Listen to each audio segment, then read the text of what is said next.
अष्टाविंशतितमे कलियुगे कलिप्रथमचरणे भारतवर्षे भूखण्डे गुर्जर राज्य मध्ये भिकवाड़ी ग्राम मध्ये राजराजेश्वरी महाकाली मंदिर सानिध्ये तत्राद्य महामंगल्य फलपदमासोत्सवी मासे पुण्य पवित्र चैत्र मासे शुक्ल पक्षे सप्तम्यायां तिथोहम तथा चाद्य श्री चंद्र वासरा निमित्तायां ग्रहगण विशिष्टायां शुभपणीयतिथौ यजमानस्य गोत्रोपचारः काश्यप गोत्रोत्पन्नः वेद शाखा प्रवररहितस्य यजमानो अहम्।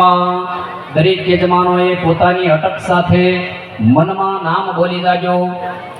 यथा वटंकधारिणः यथा नामने सपत्निको सपरिवारो सबांधवो सगामजनो यजमानो अहम्।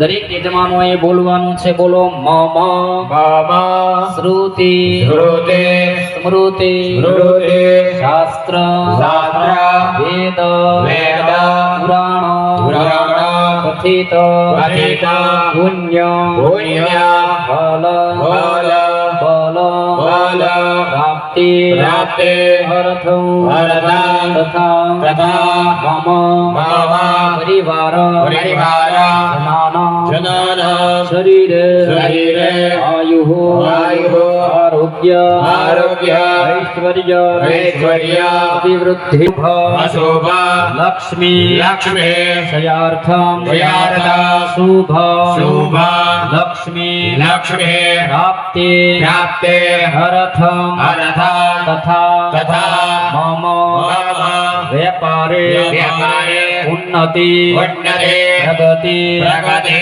प्राप्ति प्राप्ते अर्थम् अर्थ तथा तथा मम मम आधिदैविक आदिदेविक आधिभौतिक आदिभौतिक आध्यात्मिक आध्यात्मिक त्रिविध त्रिविध ताप ताप उपशमन उपशमन अर्थम् अर्थ तथा तथा मम मम यश यश कीर्ति कीर्ति लाभ रोहे सुख सुख शांति शांति धन धन धान्य धान्य समृद्धि समृद्धि अर्थ अर्थ भगवती भगवती महाकाली महाकाली असीम असीम रूपा रूपा प्रसाद प्रसाद प्राप्ति प्राप्ते अर्थ अर्थ मनोकामना मनोकामना सीता शक्ति शक्ति भक्ति भक्ति मति मति रति रति द्रव्य द्रव्य अनुसारेण अनुसारेण द्विदिन द्विदिन साध्य साध्य दंडी दंडी याग करिष्यामहे। जल थाळीની અંદર પધરાવી આપજો। આપણે આ સંકલ્પ કર્યો કે માતાજીનો આ યજ્ઞ કરીએ છીએ તો એના થકી કેવા ફળની પ્રાપ્તિ થાય તો કે દરેકના શરીરે આરોગ્ય સારું રહે। બીજા નંબરમાં અશુભ લક્ષ્મી હોય તો એનો નાશ થાય, શુભ લક્ષ્મીની પ્રાપ્તિ થાય। ત્રીજા નંબરની અંદર તમારો વેપાર વ્યવસાય છે એની અંદર ઉન્નતિ અને પ્રગતિની પ્રાપ્તિ થાય। ચોથા નંબરની અંદર ત્રણ તાપ છે, આધિદૈવિક આધિભૌતિક અને આધ્યાત્મિક ત્રિવિધ તાપમાંથી કામનાઓ છે પૂર્ણ થાય। એ આ યજ્ઞ નારાયણનું ફળ સ્વરૂપે આપણે માતાજી સમક્ષ આ સંકલ્પ રજૂ કર્યો છે કે હે મા ભગવતી તમે આ દરેક જીવનું કલ્યાણ કરજો।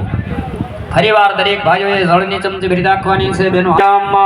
પ્રોક્ત સંકલ્પાનુસારેના નમસ્કાર પૂર્વક કર્મં ચ કરીશ્યે। થાળીની અંદર જળ પધરાવી દો। ફરીવાર જળની ચમચી ભરી રાખજો। તદંગત્વેન નિર્વિઘ્નતા સિદ્ધ્યર્થમ ગણપતિ પૂજના સહિત પંચવાક્ય હિવન્ય હવાતન સહિત સ્વાગત મંડળ વિધિ પૂર્વકમ યથા સમય અગ્નિ સ્થાપનં ચ કરીશ્યે। જળ થાળીમાં પધરાવી દેજો। દરેક યજમાનોએ ડાબા હાથની હથેળીમાં બે દાણા ચોખા રાખી જવાના છે। ઉપર જમણો હાથ ઢાંકવાનો છે અને 10 દિશાઓમાંથી રક્ષા માંગવાની છે કે 10 દિશાના અધિષ્ઠાતા દેવ છે ભગવાન શિવ ભોળાનાથ। ઓમ નમઃ શિવાય કે અમને એકય દિશામાંથી અશુભ સમાચાર ન મળવા જોઈએ એ ભાવ સાથે ભગવાન શિવ પાસે રક્ષા માંગી આપજો.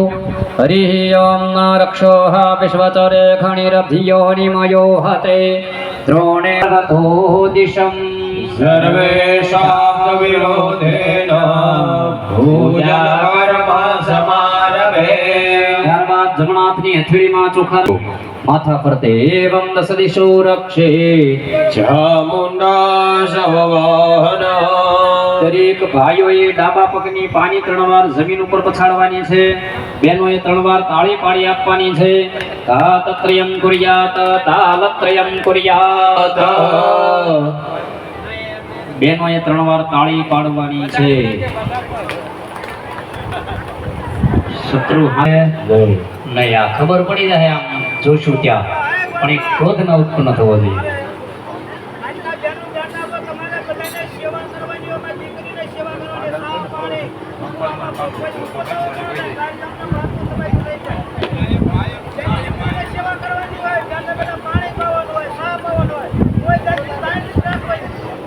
આપણે અહીંયા બેઠેલ બેનો દીકરી જે કઈ ગામના છે એને ખાસ અહીંયાથી નમ્ર નિવેદન કરવામાં આવે છે કે આપણા